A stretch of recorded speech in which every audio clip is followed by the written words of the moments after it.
So guys আজকে হচ্ছে বানাবো নিরামিষ বড়ি আলুর তরকারি। তো তোমরা ভিডিওটা স্কিপ না করে পুরোটাই দেখতে থাকো। তো এখানে আমি প্রথমে নিয়ে নিয়েছি হচ্ছে আদা বাটা, টমেটো বাটা পেস্ট করা, আর এখানে অল্প একটু চিনি আর 4টে কাঁচা লঙ্কা। তো তারপর এখানে দেখো জিরে গুঁড়ো, লঙ্কা গুঁড়ো, হলুদ গুঁড়ো, নুন আর ধনে গুঁড়ো। তো এবার কড়াই গরম হতে আমি কড়াইতে তেলটা দিয়ে দিয়েছি। তেলটা হালকা একটু দেখো এখানে গরম হয়ে গেছে। আমি এবার হচ্ছে বড়িগুলো ভেজে নেব।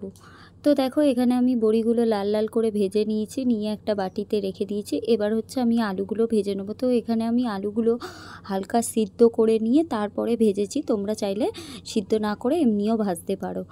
তো দেখো এখানে আমি আলুগুলো ভেজে বাটিতে রেখে দিয়েছি। এবার আমি কড়াইতে হচ্ছে আরেকটু তেল দিয়ে দেবো। দিয়ে এখানে আমি হচ্ছে কালো জিরে দেবো। কালো জিরেটা দিয়ে একটু নাড়িয়ে নেবো। তো তারপর আমি টমেটোমের পেস্টটা দিয়ে দেবো। তারপর দিয়ে দেবো হচ্ছে হলুদ লঙ্কা গুঁড়ো, মানে মশলাগুলো আমি এখানে একটা একটা করে দিয়ে দেবো। তো দেখো এখানে আমি সব মশলাগুলো দিয়ে লাস্টে নুনটা দিয়ে নাড়িয়ে নিচ্ছি ভালো করে।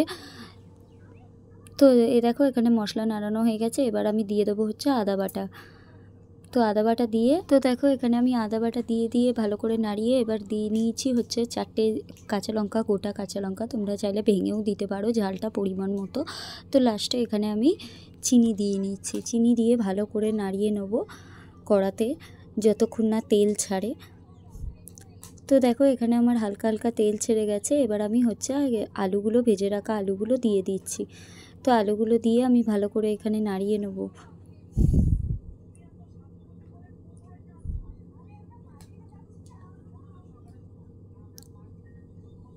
তো দেখো এখানে আমি আলুগুলো দিয়ে নাড়িয়ে নিয়ে এবার হচ্ছে অল্প একটু জল দিয়ে নিয়েছি। তো জলটা দিয়ে এরপর আর একটু জল দিয়ে নিলাম। দিয়ে হচ্ছে আলুগুলো একটু, আমার যেহেতু সিদ্ধ করা আলু ওই জন্য আমি অল্পই জল দিয়েছি। তোমরা চাইলে জলটা পরিমাণ মতো দেবে।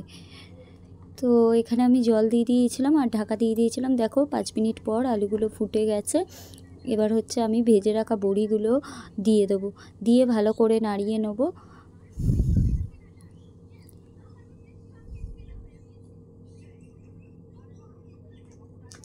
নিয়ে দেখো 10 মিনিট পর আমি মানে ঢাকাটা খুলেছি।